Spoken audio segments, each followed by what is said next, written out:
আজকে কলে মেলা ইস্যু বুঝেছেন, এটা এটা নিয়ে ধরি। ওই যে কুদ্দুস বয়াতি আছে না, ওরা একটা চমৎকার গান আছে কলে, কোনটা ছেড়ে কোনটারে ধরি, শুনেছেন? শোনেন নাই? আরে এডিটর সাহেব এনে শুনে দেন না, এরপরে তো বাম্বু চলবে বরাবর, এনা সবাই এনার্জি নিয়ে আনি, তাই না? শুনেন।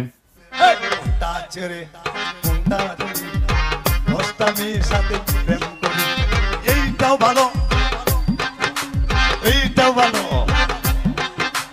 এইটাও ভালো, এইটাও ভালো, কারে তুই কারে ও দিয়া করি, কোনটা ছেড়ে কোনটা ধরি। গানটা ক্যাঙ্কা ভালো না? এনার্জি আসছে না? হ্যাঁ, কুদ্দুস বয়াতি কলে আমার খুব প্রিয় শিল্পী, বুঝছাও। এবার আসেন প্রথম ইস্যু। আমি গতকাল কইছিলাম না যে আগাম নির্বাচনের ইন্ডিয়ার ইস্যু, বিনা সিকরি কি বলেছিল? দেখান তো এডিটর সাহেব, আবার দেখান। The political parties of Bangladesh are saying this to Mohammed Yunus. Elections first. The reforms are to be done only by an elected government. This is business. ঠিক তার পরদিন বলল ভারতীয় সেনা প্রধান যে 5 তারিখ নাকি সারাক্ষণ সে ওয়াকার সাহেবের টাচে ছিল। হ্যাঁ, ওর মুখেই শুনেন, নিজের মুখেই শুনেন, এই যে এডিটর সাহেব শুনে দেন।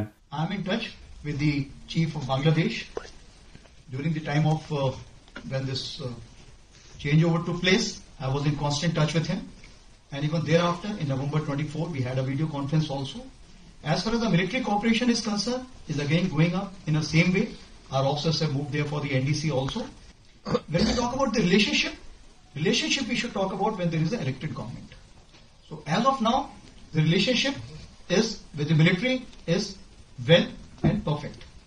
তাইলে ওয়াকার সাহেবের মধ্যস্থতায় যা যা হয়েছে পাওয়ার ট্রান্সফারের, তা ইন্ডিয়ান সেনাবাহিনীর সাথে আলাপ করে হয়েছে, ঠিক কিনা? এবার বুঝেছেন তো বিপ্লব কখন কেমনে কোনটি গেছে? আমি কই নাই আগে? কইছিলাম। কই নাই আগে? ক্যান্টনমেন্টে যায়েন না কইছিলাম না? কইছিলাম।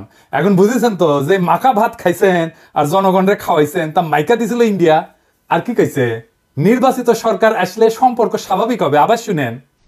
When we talk about the relationship we should talk about when there is an elected government. তার মানে বিএনপির সাথে সেটেলমেন্ট হয়ে গেছে, বিএনপি ক্ষমতাতে আসলে তার আর ডিস্টার্ব দেবে না, তার আগে যত পারা যায় ডিস্টার্ব দেবে, ঠিক কিনা বলেন? এবার আসেন দ্বিতীয় ইস্যু। বিশিষ্ট বাম মোশাহিদা সুলতানা হাঙ্কেরে প্রথম আলো ওটা একটা জুলাই বিপ্লব নিয়ে কলাম লিখেছে, সেটি লিখেছে আনু মোহাম্মদ নাকি এক দফা ঘোষণা দিছিল, আর তারপরেই নাকি হাসিনা পলাইছিল, বুঝছাও। লিখেছে প্রেস ক্লাবে হাসিনা পদত্যাগের এক দফা দাবি ঘোষণা করেন অধ্যাপক আনু মোহাম্মদ। ঘোষণার পরপর একটি মিছিল প্রেস ক্লাব থেকে যাত্রা করে শহীদ মিনার অভিমুখে। বিগত দিনগুলোর কারফিউর থমথমে পরিবেশকে পেছনে ফেলে এই মিছিলে অংশ নেয় দলমত, শ্রেণী, পেশা, বয়স নির্বিশেষে সব ধরনের মানুষ। হাসিনার পদত্যাগের দাবিতে ঐক্যমত এবং জনসমর্থন সেদিনই দৃশ্যমান হয় জনসমক্ষে। ওরে বাবা, আপনারা জানেন এক দফা ঘোষণা করে ছাত্ররা 3রা আগস্ট শহীদ মিনার থেকে। এই যে না, এইটা সাহেব গুগলে এক দফার ঘোষণা লিখে সার্চ দেন তো কি কি আসে। দেখেছেন আনু মোহাম্মদের নাম আছে। ধ্রুবযাত্রার প্রধান দাবি কি ছিল? ধ্রুবযাত্রা দিয়ে একটা সার্চ দেন না এডিটর সাহেব, 24 ঘন্টার মধ্যে সবার মুক্তি। দেখেছেন? হ্যাঁ, সরকারের পদত্যাগ চাইছিল, কিন্তু সেটা এক দফা ছিল না, মেলা দফা ছিল তার সাথে। এভাবে ইতিহাস পাল্টায় যায়, বুঝছাও। এভাবেই প্রথম আলো তার পক্ষের বয়ান তৈরি করে বামেদের লেগা। মানে রক্ত দিল সবাই, আর নেতৃত্ব হয়েছে বামের। এবার আসেন চট্টগ্রামের ওসি নিজামরে ধোলাই দেওয়ার ঘটনা, বিএনপির প্রতিক্রিয়া নিয়ে একটা কথা কয়ে নিই। ওসি নিজাম একজন দুর্বৃত্ত পুলিশ অফিসার ছিল। ওসি নিজামউদ্দিনের মা খালেদা মেম্বার, সভাপতি বাংলাদেশ মহিলা আওয়ামী লীগ বড়ইতলি চকরিয়া। এই যে সিআইপি সালাউদ্দিনের পাশের ছবিটা দেখেন, আর একটা ছবি দেখেন ওসি নিজামের।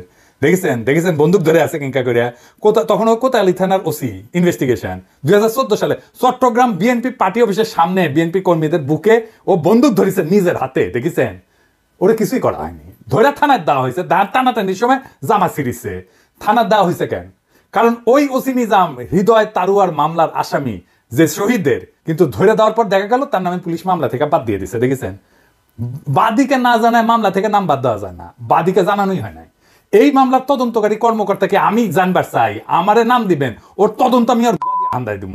এই নিজামরে ধরিছে শহীদুল ইসলাম শহীদ নামে স্বেচ্ছাসেবক দলের নেতা এক বীর যুবক। আমার স্যালুট তারে দল থেকে বহিষ্কার করে দিছে। কেন? 2টা কারণে। দুর্নীতির দায় সাজাপ্রাপ্ত মীর নাসিরের ছেলে মীর হেলাল ছেলেটার বিরুদ্ধে অবস্থান নিছে। দেখেন, নেতা তারেক রহমান সাহেবের বক্তৃতা দেন এত পরিষ্কার ভাবে বোঝানোর পরে যারা না বুঝের ভান করার এই তারা দায় দায়িত্ব তো দল তুলো কিনলেই দুষ্ট গুরুত্ব শূন্য গোয়াল বহুত বেটার।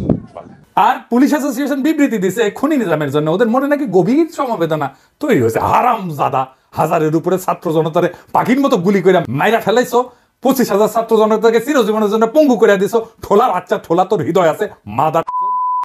ওই শহীদুল কি বলতেছে শোনেন, যে আমার ছেলে দেখতে দেশ নাই, শোনান এডিটর সাহেব। আমি আমার বাচ্চা দেখতে পারি নাই, আমি আমার বাচ্চার মুখ দেখতে পারি নাই। এ হচ্ছে হোসেন আদম, সাদত ভাইকে যে লাঞ্ছিত করেছিল, আমাদেরকে লাঞ্ছিত করেছিল। জামাতের নেতাকে ধরে শিশু সন্ত্রাসী বলে চালান দিছে 3-3 বার, তার দোকান লুটপাট করিছে, বউ বাচ্চা গেছে দেখা করতে, বাচ্চার 104 ডিগ্রি জ্বর ছিল, দেখা করতে দেন, সারা রাত ওই বাচ্চাটারে বসায় রাখিছে। আলিয়া মাদ্রাসা ক্লাস 8-এর ছাত্র ধরে নিয়ে গেছে, পরীক্ষা দিছে বাচ্চাটা জেল থেকে। এখন ঠোলা অ্যাসোসিয়েশনে হৃদয় বাইরে হয়েছে শালা, 14 জেনারেশনের জাউরা শালা। বিএনপি ভাবিছে ঠোলা দিয়ে ইলেকশন করাবি, তাই পুলিশের গেছে বিএনপি। এখন এই শহীদুল ইসলামকে নিজাম সাইজ করবি। এই নিজাম, শহীদুলের যদি কিছু হলে না তোর ঠ্যাঙ্ক এটা ভেজে খামু কলে আমি। শহীদুল, তুমি ছাত্রদের নাগরিক কমিটির জয়েন দাও, তুমি উটি নেতা হবা, তোমার বীরত্বরে স্যালুট আমার। নাগরিক কমিটি করছি, যেটি যেটি ইনকা স্পিরিটেড বিএনপির তৃণমূল কর্মীর সাথে বেইনসাফি করবে বিএনপি না, তারই নিয়ে নিবা। ওই যে ইসকনের নামে মামলা করেছিল না যে বিএনপি নেতা, তাকে নিয়ে নাও, ওই চট্টগ্রামে হিরোইক ইমেজ তৈরি করতে পারবি। এবার আসেন মিজানুর রহমান আজাহারির তাফসির মাহফিলে গ্যাঞ্জাম নিয়ে কথা বলি। সিলেটে যেভাবে মিজানুর রহমান আজাহারির ওয়াজের শেষে হট্টগোল করে বন্ধ করে দেওয়া হয়েছে, তাতে আমি হতবাক এবং ক্ষুব্ধ। শুনেন তার কথা, শুনেন শেষ দিকের কথা। এই জায়গাটাতে এরকম কেন হইলো? শুরুতে তো এটা ছিল না। এখন আইন শৃঙ্খলা বাহিনী তোমাদের সাথে লাঠি চার্জ করবে, ধাক্কাধাক্কি করবে, তোমরা আমার সাথে এটা হবে এরকম?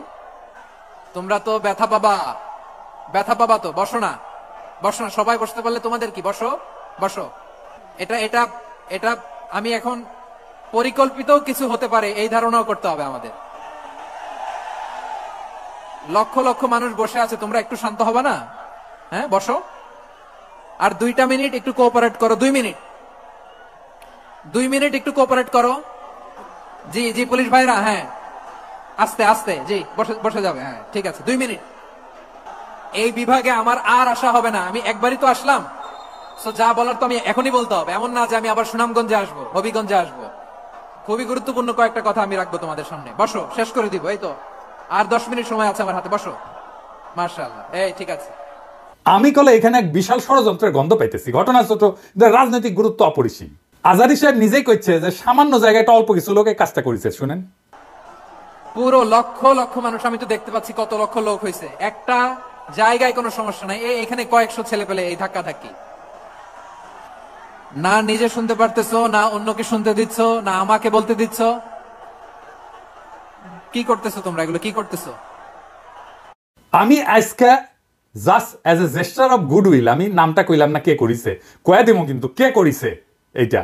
এই হট্টগোল হয়ে কেন সুষ্ঠুভাবে শেষ করতে পারলেন না তাফসির মাহফিল আজারি সাহেব? কারণ বিএনপি নেতারা প্রকাশ্যে বলিছে মাহফিলে আজারি সাহেব হেস্তনেস্ত শিকার হবে, এটা কইছে বিএনপি নেতা। সত্যি কথা, আমি ব্যানে করছি না। এই যে শুনেন, রহমান আজারি বক্তব্য রাখে বিএনপির বিপক্ষে, এত সাহস সে কোথায় পায়? আপনি এই জামাতের পক্ষে কথা বন্ধ করেন, নাহলে এই দেশে মানুষ যেভাবে আপনার এই যে মাহফিল করে, মাহফিলে কিন্তু আপনি আস্তে আস্তে শিকার হন। এই মুসলিম লীগের কারণে, কারণ এই মুসলিম লীগ কিন্তু বিএনপিকে পছন্দ করে, এই মুসলিম লীগ কিন্তু অন্য সংগঠনকে পছন্দ করে।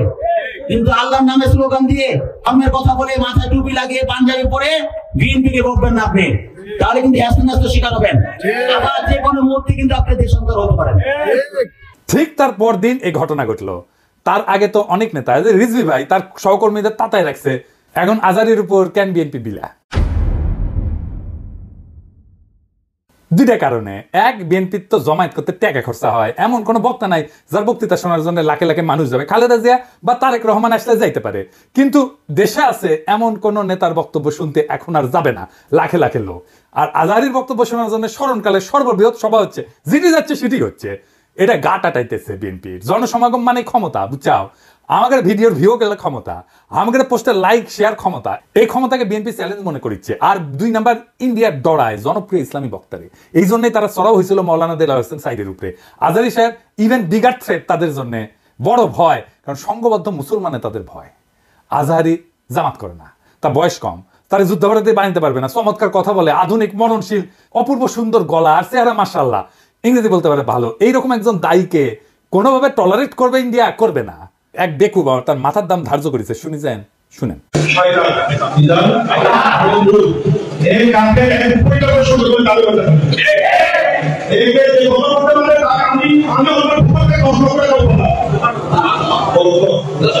দেখেছেন তার জানের উপরে উঠে গেছে। পুলিশকে কইছে ওই হারামজাদার এখন ধরে প্যাকেট করেন, ওই যে কইছে 10 লাখ টাকা দিবে ও প্যাকেট করেন। বিএনপি নেতারা খুব অপমানজনক ভাবে কথা কইছে যে আজারি হুজুরের পিছে লাগিছে। দেখেন দুদু ভাই কয় আজান নাকি মাজার কি যেন আছে, দেখেন শুনেন। ওই যে কে যেন আজান নাকি মাজার একজন আছে।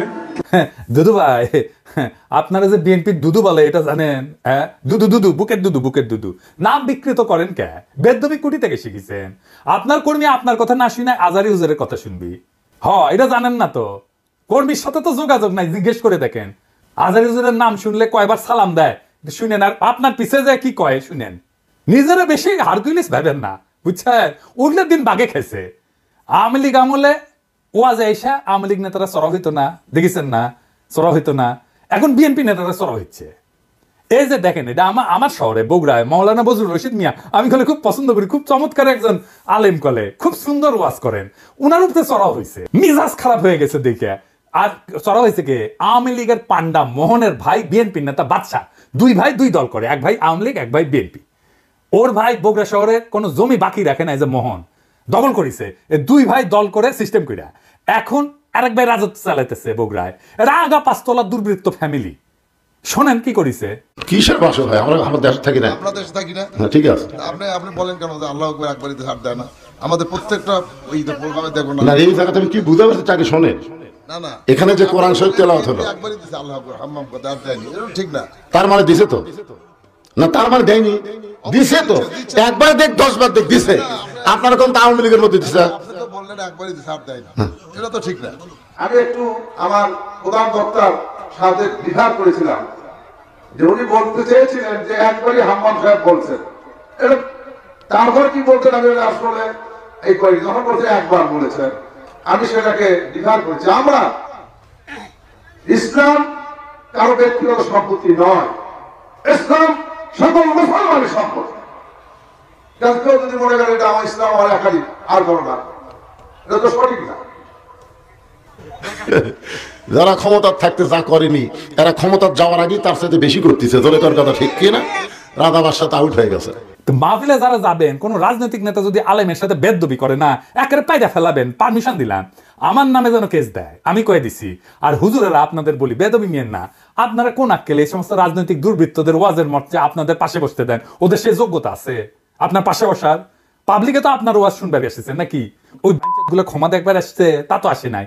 আমি দুঃখিত, মুখ খারাপ করলাম, হুজুর বেয়াদবি মাফ করে দিয়েন, কিন্তু এ তো মেজাজ খারাপ হয়ে যায়। তো আপনি কেন ওগ্রে পাশে বসান কেন? আপনার ওয়াজে জমায়েতের ফুটেজ খাবার আসে, ওই হারামজাদা নিজেরা দেখলে তো পাবলিক আসবে না, কথাও কবে পারে না। আপনার ওয়াজের জমায়েতের ফুটেজ খাবার আসে, এটি এসে সে দেখায় যে আমি মেলা বড় নেতা। এগুলোর পাত্তা দিবেন না, দাবরানি দিবেন, সাইজ হয়ে যাবে। ওয়াজের দিন তারিখ যেদিন ফাইনাল করবেন ওই সময় কয়ে নেবেন মঞ্চে, যেন কোনো রাজনৈতিক নেতা না উঠে।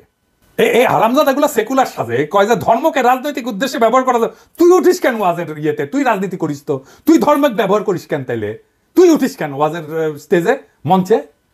কোন রাজনৈতিক নেতাদের বক্তব্য দিতে দেওয়া যাবে না। ওরা কয় না নির্বাচনে আসেন, রাজনীতিতে আসেন, কয় না। হ্যাঁ, এই যে দুদু ভাই কইছে, এই যে শুনেন, ভাইরে রাজনীতি করবেন সোনামে আসে, 2.5 লাখ লাগে রাজনীতি করে। এবার কইবেন তুই এটা ওয়াজ কর, নিজে নিজে কর, দেখি দেখি হাউ মেনি প্যাডিতে হাউ মেনি রাইস পারিস নাকি দেখি। আগামীর বাংলাদেশে রাজনৈতিক দুর্বৃত্তদের ঠাঁই নাই। হাজারো ছাত্র জনতা এমনি এমনি তাদের জীবন দেয় নাই। আমরা নতুন রাজনীতি চাই, আমরা নতুন কণ্ঠস্বর চাই, আমরা ফ্রেশ জিনিস চাই, সেকেন্ড হ্যান্ড মাল না। ইনকিলাব জিন্দাবাদ।